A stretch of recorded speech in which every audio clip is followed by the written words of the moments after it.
Before we proceed though, I just wanted to mention that this video isn't supposed to happen. I call this an emergency video because, surprisingly, my next video, which is supposedly all of ABS-CBN channels, is very likely to take more time than I thought. I'm not even done drafting for the entire video. Also last month, I was having a toothache plus headache at the same time. I have no idea what kind of disease I'm having right now, and I was really considering to divert into making another video. The ABS-CBN vid might end up taking longer than 2 months to complete. Despite all of that, don't forget to subscribe and leave a comment if you have any suggestions. You can also support the channel by becoming a channel member or support us through Patreon or Ko-Fi. Before MTV's programming block with Studio 23 officially ended on December 31, 2000, MTV Networks Asia and Nation Broadcasting Corporation had signed a joint venture agreement before the end of 2000 and acquired the rights to operate MTV in the country and launched MTV Philippines on January 1, 2001. MTV Philippines operated as a 24-hour music channel, broadcasting through NBC's DZRU TV Channel 41. Despite the channel highlighting and promoting local Filipino talent through its own shows, the channel remains independent from the Southeast Asian counterpart. This meant that although it carried the MTV brand and shared the same identity, MTV Philippines had its own programming format separate from MTV Southeast Asia. Within 6 months of its launch, MTV Philippines created an intense competition, particularly with Channel V Philippines, which had been operating in the same market. Not only that, when PLDT, NBC's parent company, acquired a stake in GMA Network, which Channel V Philippines was co-owned by GMA during that time, Channel V Philippines was presented as a conflict of interest to MTV Philippines, eventually led to its closure in July 2001. After 6 years of operating under a joint venture with NBC,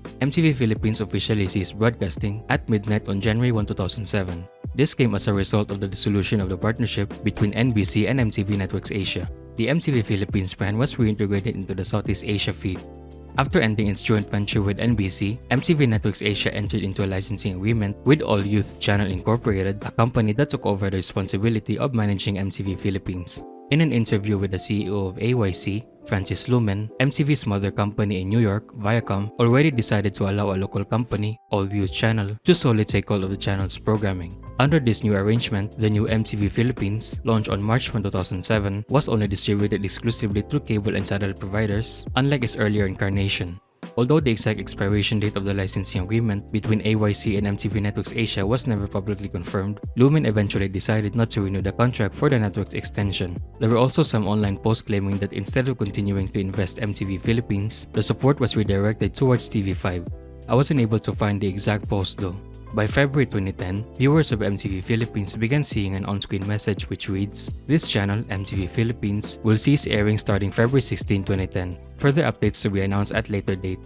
Finally, on February 16, 2010, just 11 minutes before the official sign-off, the channel played its one last music video, Video Killed the Radio Star by the Boggles. MTV Philippines officially signed out afterwards. The channel was reverted to its original source, MTV Asia. After the closure of MTV Philippines in 2010, the executive vice president of Viacom International Media Networks Asia decided to revive the brand in the country. Viacom wanted to bring back MTV in the country after the company recognized the importance of the country's music industry, along with the earlier success in making other Viacom-owned channels available in the country, such as Nickelodeon, Comedy Central, and MTV Live HD. In 2013, Viacom International Media Networks Asia entered into a joint venture with Viva Entertainment to reintroduce MTV in the country. The channel was claimed to launch in January 2014, but it was not until February that the channel officially debuted as MTV Pinoy. Viva Entertainment was in charge for the local productions, events, marketing, and advertising sales for the channel. When MTV Pinoy officially launched, one of its first programs was MTV Halo. The flagship program featured a mix of original Filipino music alongside popular international hits.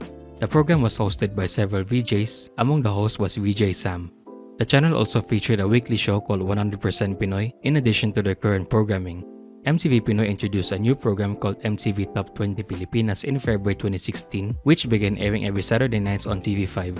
This collaboration came when Viva Entertainment took over the operations of TV5's entertainment department, which allowed MTV Pinoy content to be featured on the network. The arrangement was eventually short-lived, and by September of the same year, MTV Top 20 Pilipinas stopped airing on TV5 after Chot Reyes took over as the president of the network. By December of the same year, MTV Pinoy introduced a spin-off of their existing program, MTV Halo, called MTV Halo Hits. But unlike the original MTV Halo, the hits version focused entirely on playing music videos without any VJs. The partnership between Viacom and Viva Communications was quietly discontinued, and MTV Pinoy was shut down by the end of 2016. The channel was reverted to the Southeast Asia feed. One possible reason behind the dissolution was Viacom's decision to shift its focus to a new partnership with Seoul Entertainment, resulting MTV Pinoy to shut down. It seems like Viacom International Media Networks Asia was once again thrilled about reviving MTV in the Philippines, and what better way to make the relaunch more memorable, Viacom chose to partner with Seoul Entertainment in July 2017 for the premiere of this new channel, mtvph, in August 1, 2017, which also coincides with the 36th anniversary of MTV in the US. With the launch of mtvph, the channel premieres their new lineup of programs, namely MTV Daily Dose, a show that offered viewers a daily playlist experience blended with OPM and international tracks, and MTV Injected, which focused on the local scene by highlighting music events and happenings around Metro Manila. Another program that highlighted mtvph in 2018 was Idol. The idea behind the program was that Filipinos, whatever your profession or background might be, were invited to perform covers of their favorite music idols who inspired them while also revealing their own unique voices. Like its predecessors, mtvph struggled to maintain an audience base in the Philippines. By the mid-2010s, music videos were already available online through platforms like YouTube and streaming services, making television channels less essential. Not to mention, the channel was only available through cable subscriptions, and also due to its intense competition from Mix, which still dominates the local market.